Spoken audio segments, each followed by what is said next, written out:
السلام علیکم۔ آج کی ویڈیو میں ایک ایسی سورہ کے فوائد اور فضائل کے بارے میں بات کریں گے جسے قرآن پاک کا دل بھی کہا جاتا ہے۔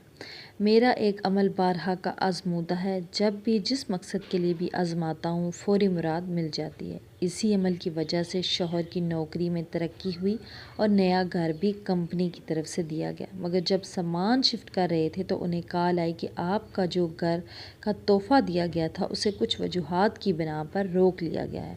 میں نے اسی وقت 2 رکعت نفل اور یہ والا عمل پڑھنا شروع کر دیا۔ ابھی ٹھیک سے پڑھا بھی نہیں تھا کہ آدھے گھنٹے بعد دوبارہ کال آئی اور بتایا گیا کہ کچھ غلط فہمیوں کی بنیاد پر گھر نہ دینے کا فیصلہ کیا گیا تھا، مگر اب وہ غلط فہمیاں دور ہو چکی ہیں، لہٰذا آپ جب چاہیں شفٹ ہو سکتے ہیں۔ یہ ایک میری بہن کا تجربہ ہے اس وظیفے کو کرنے کے لیے۔ یہ بات یہیں ختم نہیں ہو جاتی، اس وظیفے کے بہت بے شمار فوائد ہیں، آپ اسے کسی بھی مقصد کے لیے پڑھ سکتے ہیں۔ اگلا واقعہ ہے کہ ہمارے ایک عزیز کا کافی عرصہ سے سپریم کورٹ میں مقدمہ چل رہا تھا۔ کسی نے انہیں جھوٹے مقدمے میں پھنسا رکھا تھا۔ آئے دن ان کے عدالتوں میں چکر لگتے رہتے تھے۔ انہوں نے بتایا کہ کیس کی سنوائی ہے اور کافی پریشان ہیں، نہ جانے کیا بنے گا، تو میں نے انہیں یہی عمل بتایا اور اگلے دن جب وہ عدالت میں پیش ہوئے تو اللہ تعالیٰ نے خاص کرم فرمایا۔ جج صاحب نے کیس کا فیصلہ سناتے ہوئے انہیں باعزت بری کر دیا کیونکہ مقدمہ جھوٹا ثابت ہو چکا تھا۔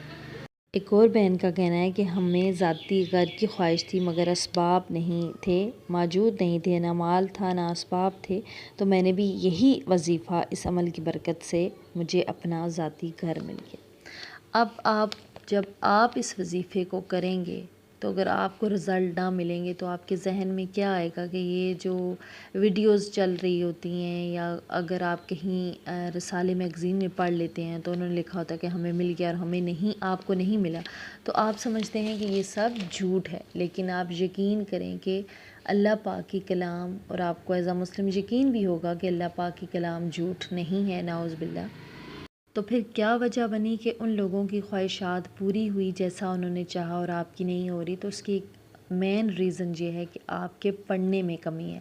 ہمیشہ میں اپنی چینل پہ اگر کوئی بھی وظیفہ ڈالتی ہوں تو کہتی ہوں کہ اسے جب بھی اس وظیفے کو کریں تو اللہ کے دھیان سے کریں، اللہ کی یاد کو، اللہ کے عمل کو جو ہے وہ آپ کر رہے ہیں تو دھیان سے کریں، یہ نہیں کہ آپ کا دھیان ادھر ہے۔ اب دیکھیں، جب انسان کو کسی ایک چیز کی ضرورت ہوتی ہے تو پھر اس کی طلب بڑھتی ہے اور بس اس کے مائنڈ میں ہوتا ہے کہ کسی طرح وہ چیز اسے مل جائے۔ بس پڑھنے میں خوش و خروش کے ساتھ آپ اپنے رب کے حضور جو ہے وہ دعا مانگیں، جو بھی عمل ہے کریں تو آپ کو یقیناً وہ چیز لازمی ملتی ہے۔ آپ کے پڑھنے میں تڑپ ہوتی ہے، آپ کو وہ چیز چاہیے ہوتی ہے اپنے رب سے۔ وہ تو کل کائنات کا پروردگار ہے، ہر انسان سے وہ 70 ماہ سے بڑھ کے پیار کرتا ہے، تو یہ نہیں ہے کہ اس کو دے دی اور آپ کو نہیں ملی۔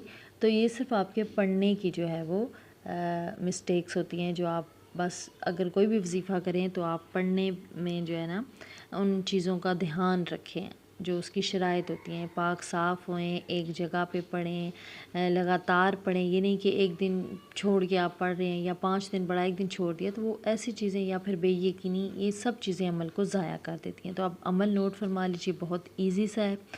2 رکعت نفل حاجت کسی بھی وقت آپ پڑھ سکتے ہیں اور اس کے بعد 3 مرتبہ سورہ یاسین پڑھیں اپنے مقصد کا دھیان رکھ کے اپنے ذہن میں، تو آپ دیکھیں گے کہ جب آپ اس چیز کو پڑھتے جائیں گے، کرتے جائیں گے، اس عمل کو جتنے دن کریں گے تو آپ کو یقین ہوتا جائے گا کہ وہ منزل، وہ چیز آپ کے قریب آتی جا رہی ہے، اور انشاءاللہ ایک دن آئے گا کہ وہ چیز، وہ خواہش آپ کی پوری ضرور ہو کے رہے گی۔